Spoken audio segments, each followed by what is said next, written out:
না ভাই, বিয়ে না দিয়ে আপনি তো যাতে পারবেন না। ফাজলামো করবা না বাহা। আর তুমি আমার আব্বা কতিছো কিসের জন্য? মানে হয়েছে কি, ওই আমি আর জাকির আমরা ওই বাজি ধরেছিলাম যে বাজিতে যে জিতবে সে হচ্ছে বিলকিসে পাবে, তো আমি জিতেছি। জিজ্ঞেস করেন সবাই, ভালো মানুষ, খুব ভালো মানুষ।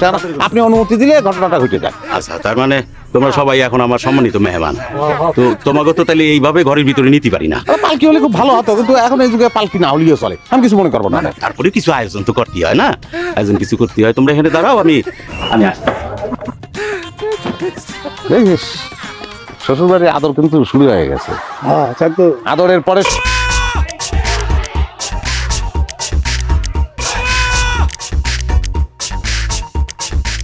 আমার ফিরিয়ে দিও না, তাহলে করে আমি বাঁচবো না। তখন যদি তোমার পায় না খাইতে কিন্তু কুচি কুচি করে ফেলবে না। কুচকুচ করে ফেলে আমার কোনো অসুবিধা নেই। তোমার যদি না পাই বড়িতে জান রেখে লাভ কেউ জান আমি রাখবো না। তোমার এসব বাজি ফাজি না আমি মানি নেই। তুমি যদি এখন এই বাড়িতে বের না হও তাহলে কিন্তু আমি তোমার হাত দুটো ধরে করছি, আমি তোমার শুয়ে করছি। এসব বাজি ফাজির মধ্যে আমি থাকবো না, সব ছাড়িয়ে দেবো, বিশ্বাস করো। তোমার না পারলে মরে যাবো, বোঝো না তুমি? বাঁচবো না। এই বাহার, ওর হাত ছাড়। এই যা যা, ওরে ধরিয়ান, ধরিয়ান ওরে।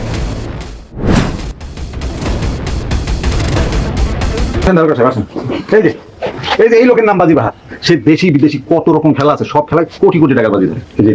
এই তাকে নিয়ে চল, চলো। একটু দাঁড়ান। আরে কি করতেছো? তুমি জানো সে কত বড় অপরাধী?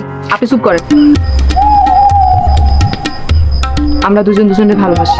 আপনি কি বলছেন এসব? আপনি কি জানেন সে কত বড় ভয়ঙ্কর অপরাধী? জানি, কিন্তু আমি কথা দিয়েছি সে আর বাজি ধরবেন। আপনি কি শিওর? শিওর। এরপরও যদি আমরা এই ধরনের জবাবাজির কোনো সংবাদ পাই তাহলে আমরা কিন্তু ব্যবস্থা নিতে বাধ্য। তাই তুমি তাকে ছেড়ে দাও। আরে কালো, এটা কি হইতেছে?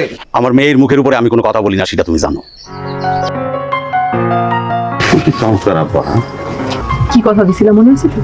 জীবনে আর কোনোদিন বাজি ধরবো না। কিরম করে ধরবো? জীবনটাই তো আমার নেই। জীবনটা কি আমার একলা আছে?